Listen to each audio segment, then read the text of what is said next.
Bonsoir guys, hope everybody's well.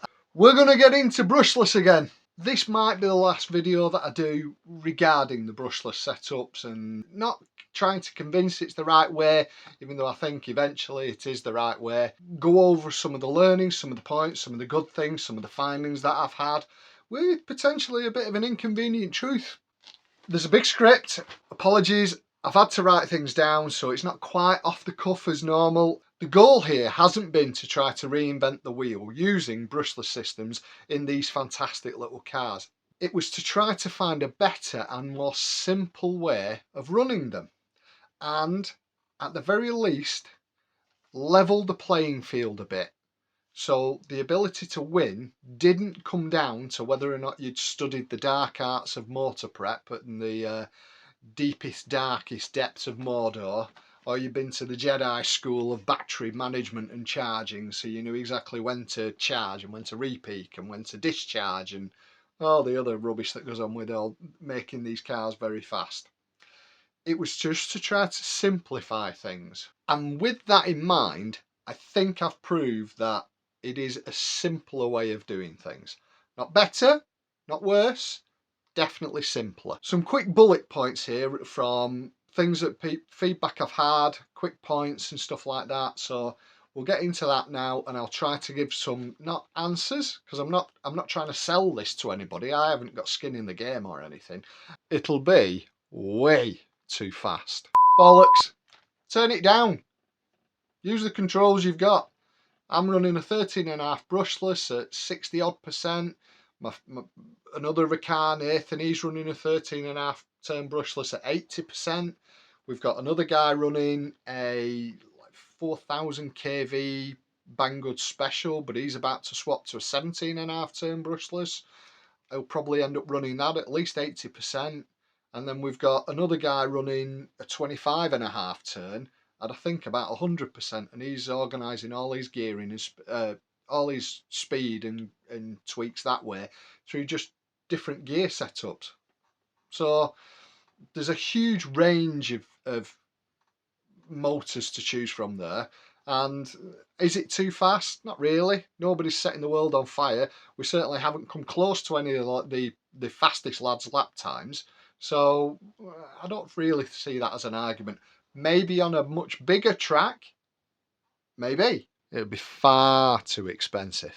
Initially, yes it is. I'm not going to argue that it isn't. Not quite by as much as you think. Maybe 30-40 pounds, depending on what brushless setup you go for. If you go for some all singing, all dancing, then yes, they're 200, 300, 400 pounds a pop. But we're not doing that, are we? In this, it's cheap racing, buy a cheap setup. It is not more expensive in the long run. There is no way you can justify that. There's no way you can turn around to me and say that across a 12-month period or at least an 18-month period that it's going to be more expensive. One LiPo battery looked after, one brushless system, it will last 2 years easily without any hesitation. There's an increased fire risk. Come on, clutching at straws. If that's the case, then LMP, GT12, 110 touring cars, 1/8 touring cars, 1/8 buggies, 1/10 buggies, crawlers, they'd all be exploding in flames like Teslas in a car park every other day. It's just not really the case, is it? I don't see that as an argument. It will make the class go like GT12s did. Quick history lesson here. My understanding is GT12 started as kind of a very cheap basic way of racing and slowly has developed into the high-end top spec that it is. Although if you're going to do that, why not just do LMP? Just personal thoughts. Anyway, the point being is, when I started with my very first Mardave, this was the basic rear pod. So in those 3 years, we've had, and I'm sure these things might have been about before, Ben, but the point I'm making is innovation just moves forward all the time, doesn't it? So here's just some of the innovations I've added to my car as I've got better, which is all development and progress and moving forward. I've added droop screws, single droop screw adjustment, 1 or 2 ring O-ring holder, side springs, lowering plates, lowering pod. I guess the point I'm trying to make here is everything just moves forward and progress is progress. You know, if the argument's about, well, it changes too much, then we're already changing too much, aren't we? Are we? I don't know. You guys tell me. Some uncomfortable truths. The main mutterings and grumblings are coming from what is the top 10% of racers, and it's understandable. I'd do the same. They have the most to lose. They have, over years and years of practice, trial and error, financial investments, to get the right equipment, to get the best out of the cars, to get the best out of the motors, to get the best out of the batteries. I think, therefore, they have a legitimate reason to have a bit of a grumble and be a bit, you can't just come in and be as quick as I am. Now, this is the bit that really does give me some pause for thought with all this. Would it change anything, going brushless? Are you suddenly going to be setting the world on fire with blistering pace? Are you really? I don't really think we are. The top 10%, we may shrink and get a bit closer to lap times with a little bit more consistency, but hand on heart, I still think the top 10% of racers will still be the top 10% of racers, and rightly so. So is all of this a bit of an exercise in futility? I don't know. It's not really for me to say. This has just been a good experiment. Where do we go from here? Until either a major manufacturer, Kamtec, Mardave, or potentially Batcave, or some smaller brands or something, embrace brushless and sort of say, no, I think this is the right way to move forward in the future. I think this is what we're doing, and we're developing this, this, and this. I really don't think the status quo is going to change very much.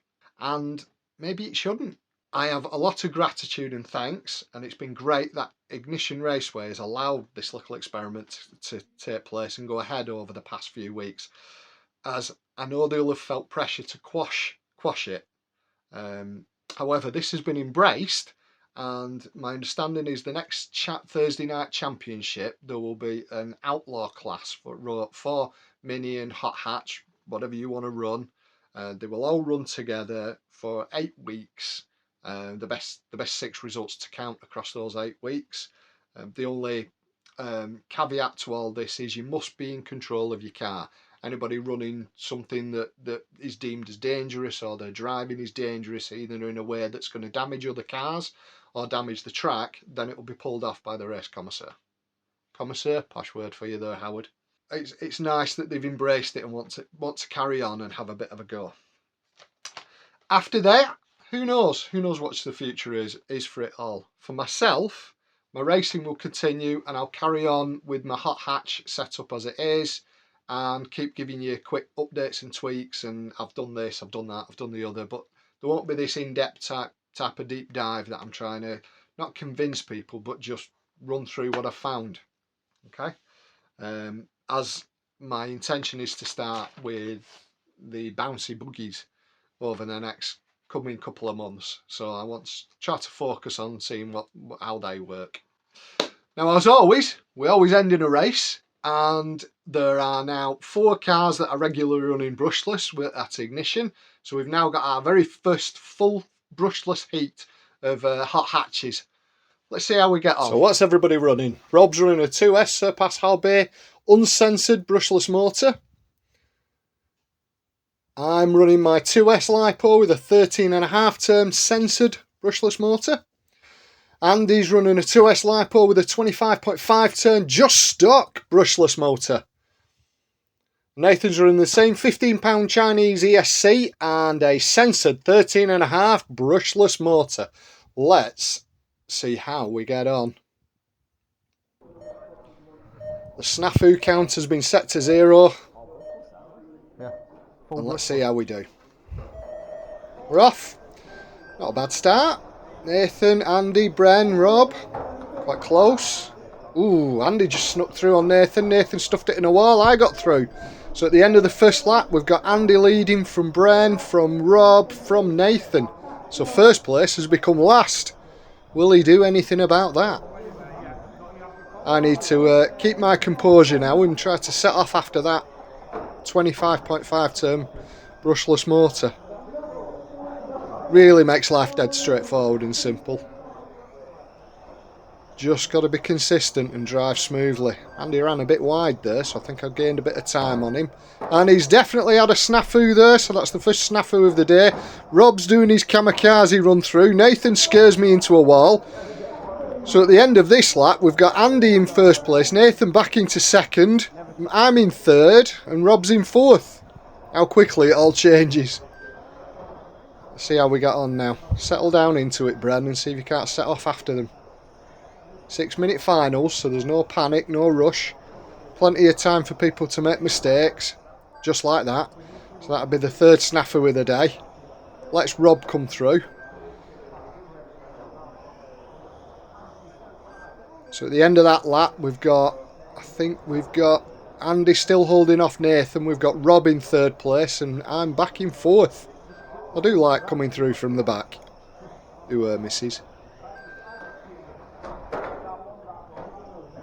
Right, just settle down now, Bren. See if we can set off after. Oh, what's that?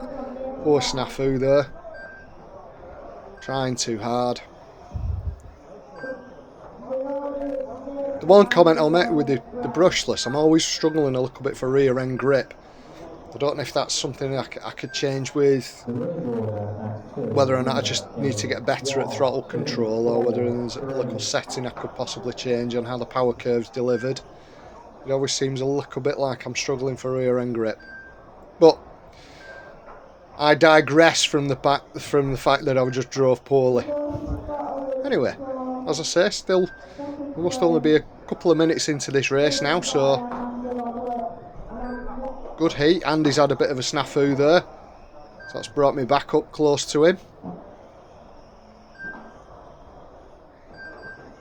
See if we can't make a nice move on Andy. See if we can't make it stick as well. It's a good driver, Andy. Been racing a long time. It's another way of saying he's old. He's just gapping me there. See? That age and experience.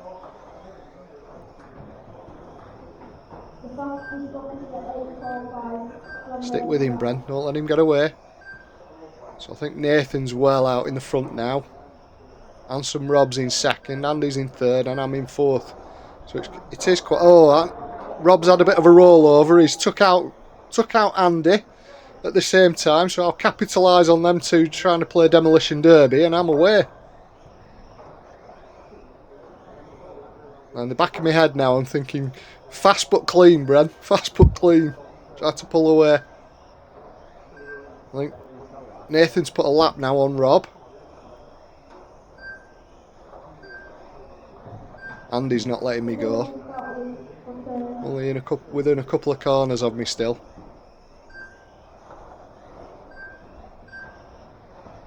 Nathan's really piling on the pressure now, I think.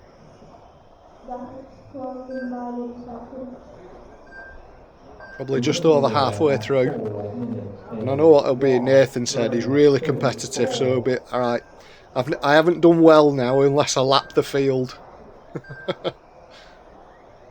Well, we'll have to wait and see. So far he's got a catch and pass Andy.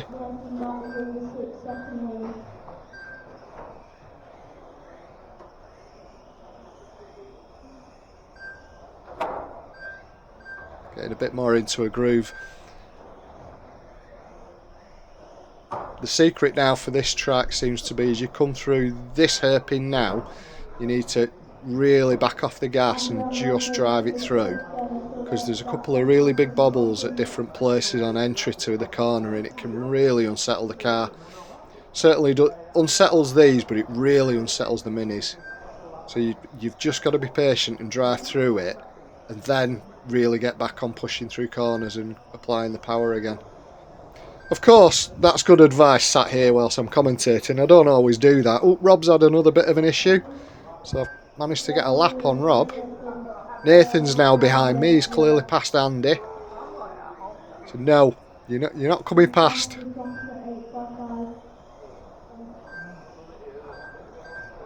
Can I hold him off? That's the big question now.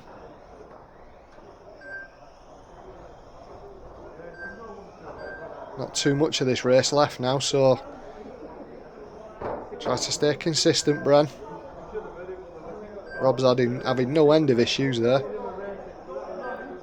Pushing that corner a bit there.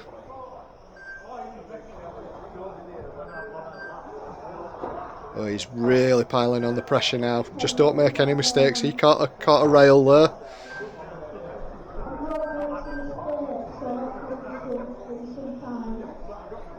Ran a bit wide there. Oh, last lap. Yep, managed to hold him off. That was the goal. Yeah, good racing as always, guys. Good racing. And only a 4 snafu count for this race. That's not bad. It was. It really was.